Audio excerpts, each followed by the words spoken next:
Joined by Brandon Montour, the 55th selection and the second round draft pick in the 2014 draft in Philadelphia. First off, Brandon, congratulations on being selected. That's a nice feeling. Yeah, definitely. It hasn't really sank in yet, but definitely a good feeling.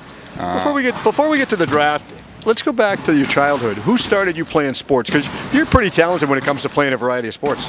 Yeah, no, just a variety of people. Obviously, my dad, my mom and dad, they got me into the sport. But I have two brothers as well, and we grew up playing since we were little kids, hockey and lacrosse. So I mean, it was nice to have them, especially. Was Dad a pushy dad, or just said go out and just basically have fun with your brothers? Yeah, it was actually my mom's more the pushy one, I think. But no, my dad was pretty lenient. I mean, just go out and have fun. I mean, me and my brothers would go out in the backyard and have fun like that, and I think that's definitely developed our skills sooner, I guess. Than you play lacrosse, you play hockey, you play other sports? No, it's just been hockey and lacrosse my whole life, actually. Yeah, just summer I'd go play lacrosse, and then hockey would be in the winter. I'd play summer hockey in the winter as well. So I think those two sports were mainly the main focus for me. I didn't really try any other ones. Coming from Ontario, you're obviously the same as I am. You probably went in the backyard in the wintertime, flooded the rink, had an awful lot of fun, made your own rink, didn't worry about paint and blue lines and going offside, just threw the puck down and had fun. No, yeah, a bunch of my buddies would actually do that. I wouldn't need to my family wouldn't need to go through that, the hassle for that, so thank God for that. How many pucks did you lose? I guess that's the ultimate question, because we used to lose tons. Yeah, no, windows broken. I know we broke a few lights in the cars, stuff like that. It was all fun. Remember your first hockey coach? First hockey coach. I don't even know. No, there's been a lot. So I didn't.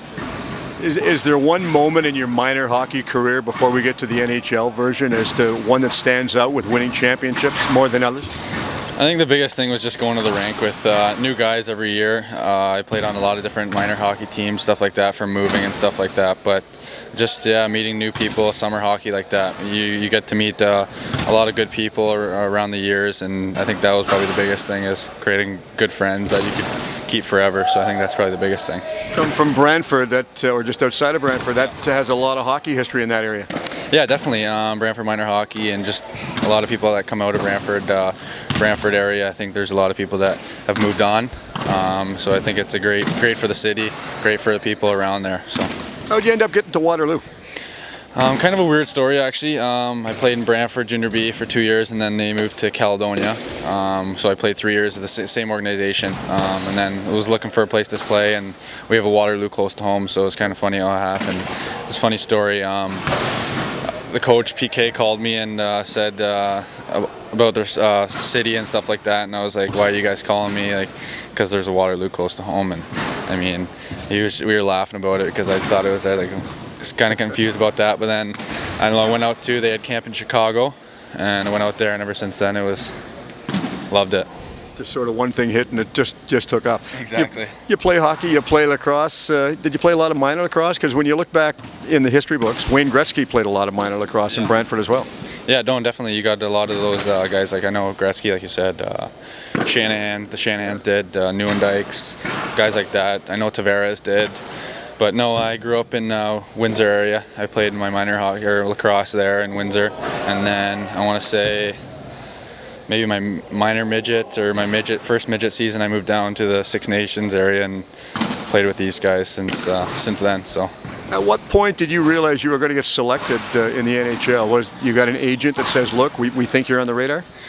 I mean, this past year, I mean, before Waterloo, wasn't expecting it. I wasn't even really expecting to know. I didn't even know if I was going to make Waterloo at the start of the year, to be honest. But as the year went on, there was more talk like that, and I eventually got an advisor, Matt Cater and Derek Richards, and they're definitely they're guidelines for me. And I think leading up to the draft, it was more of a possibility, and I thought that going to Philadelphia would have been a good thing for me because the opportunity of doing that. So I think that was probably the biggest thing.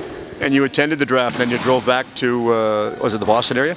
Yeah, after the season, took a few days or a week or so off just to be home and see friends and family, and then went out to Boston right away and trained for 2-3 weeks before the Philadelphia, and then went there, and then away she went.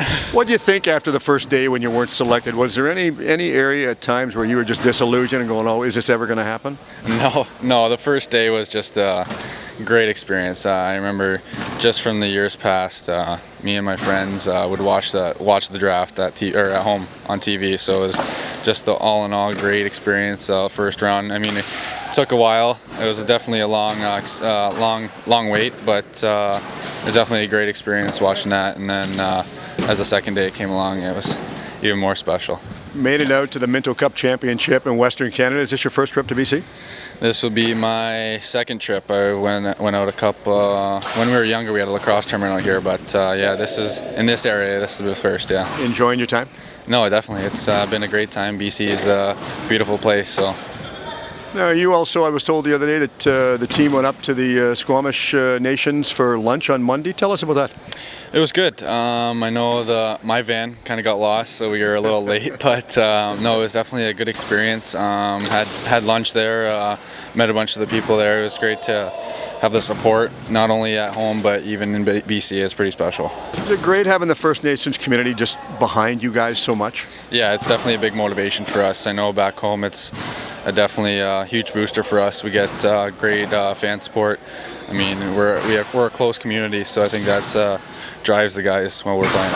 What do you tell the young guys that are listening to this that are from First Nations and they're younger, they're maybe 8 or 9, and you're looking and saying, they're thinking in their own mind, oh, I'll never make it. How do you convince them to stay off of drugs and do everything positive to focus so you don't mess up your life? Yeah, definitely. I think the biggest thing is just to have fun. I think that's the biggest thing for me, and how my parents came along and taught me and my brothers. I think just enjoy what you're doing. I mean, you meet a lot of people along the way, a lot of friends that you'll keep forever, like I was saying earlier, and I think that's probably the biggest thing.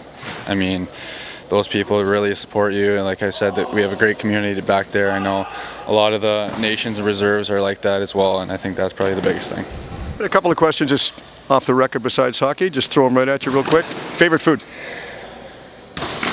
Oh, simple pasta. Favorite music? Favorite music? Kind of leaning towards country right now. Any specific artist? No, I'm not too picky. Who is the real prankster on the team out here for Six Nations? Prankster, wow. I'm trying to think.